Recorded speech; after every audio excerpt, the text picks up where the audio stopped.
8-row numbers. You know, in a real estate market, that's a lifetime. I mean, I don't know that without some additional analysis or evaluation of what we're in now, because it's not going to resolve itself simply. I think it's not going to give this shattering our meaning. I think that they recognize that there are peaks and valleys with any type of housing or any other type of factor in the economy. And so while they realize that we've really been riding a high for the last 8 years, they recognize the fact that some of this information is outdated. And again, what we're trying to do is have them introduce some more current information wherever they can.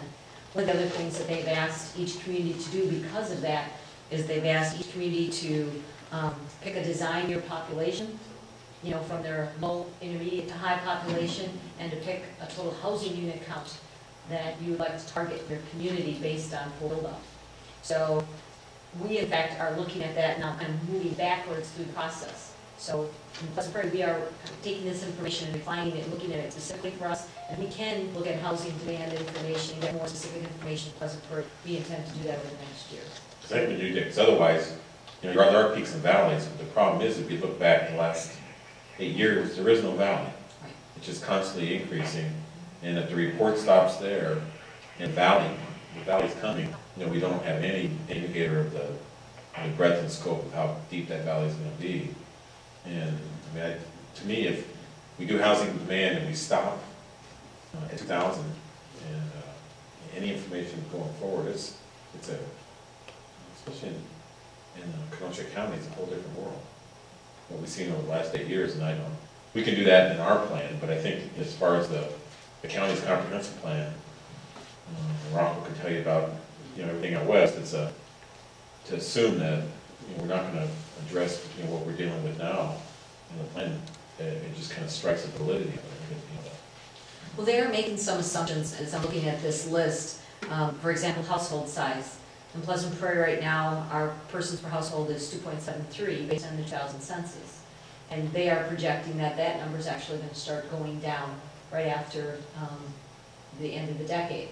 And that's probably the case, that there are, you know, more of the kids moving out, and we've got more baby boomers left here, and there's singles that are going to be coming in based on jobs that we're attracting and such. And so they are making assumptions that that persons per household is going to be going down in Pleasant Prairie.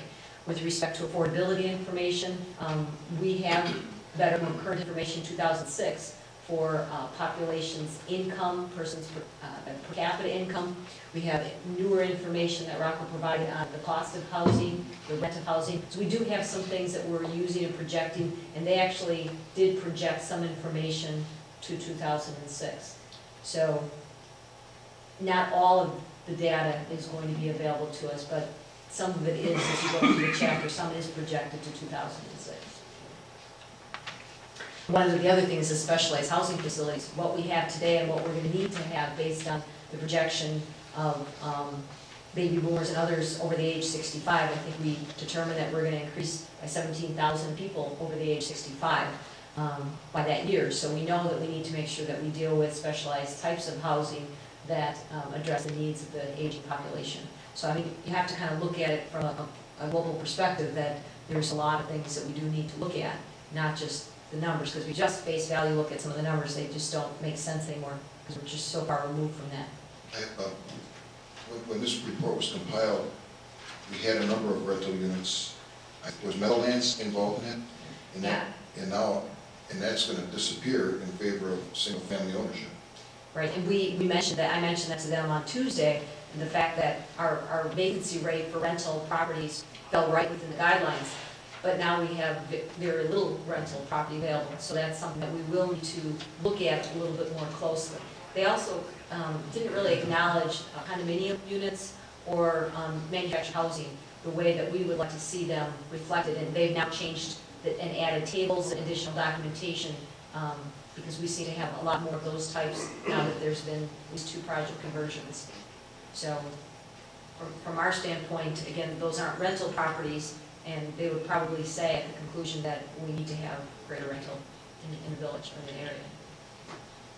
Yeah, just one other question. When we adopted the change from apartments to condominiums, okay, even though the change has been accepted, that doesn't mean that all the units are going to turn into condominiums until all the renters are eventually done, which could take quite some time. That's true. And actually what we're also doing is, because of the size of the units, it's rather affordable housing that we're creating. I thought that I heard a number about 95,000 to start for at least the courtyard project, which is rather affordable for a 2-bedroom condo. So 1-car garage, but I mean, there are some opportunities gained and lost by going from rental to owner-occupied, but again, we are creating owner-occupied affordable housing. We'll be looking at all that as part of the village plan. The plan would reflect all single-family homes on those ones that we converted to condos, right? It wouldn't reflect rentals. Even if there are a number of them being rented, they're going to be considered condominiums, single-family units. They wouldn't be rental any longer. From this point forward. When we do our plan for Pleasant Prairie, which probably we're going to start later this year, we will contact them to find out exactly where they are in the process and where they think they're going to end up. Lexington, I think, is about 90% converted and close. I think there was 10 so far that were committed for Courtyard Junction, and whatnot. They'll move as quickly, or they'll keep a percentage of rental for a longer period of time. That's a possibility. As I mentioned, monthly income spent on housing, again in Pleasant Prairie, for owner-occupied with mortgage, it's just under 21%, and for renter-occupied, about 23%. Household income, the median household income, it talks about, again, dating back to '99, some of this information is old, but it is a little relative. They did do some projections up to 2006. Talks about having incomes and what could be afforded for a single-family home. The chapter talks about housing facilities for seniors. There's some new chapters that were, or new tables that were introduced into the chapter. Some of our senior housing that was shown originally in the city council is actually in Pleasant Prairie. So our numbers increased since the last time you saw this chapter, the Plan Commission saw the chapter. So they've made those corrections, and I think that the statement that the percentage of residents 65 years of age and older is expected to increase from 11% to 16% of the county's population, and up to over 34,000 persons. That's significant, and I think that we need to be thinking about that more clearly, looking at approving some new developments and where we think that the residents are going to live. The chapter also addresses housing facilities for persons with disabilities, and those numbers are on the increase as well, and they're in particular higher in Kenosha County than anywhere else in southeast Wisconsin, and that we need to continue to look at facilities that address those needs as well. For household projections, the number of additional house units needed by the design year is determined by selecting a population projection, and that's what I mentioned earlier, that we have selected a population projection, and that we're working our way backwards with respect to the total number of house units and what we would anticipate to grow in the village each year between now and 2035.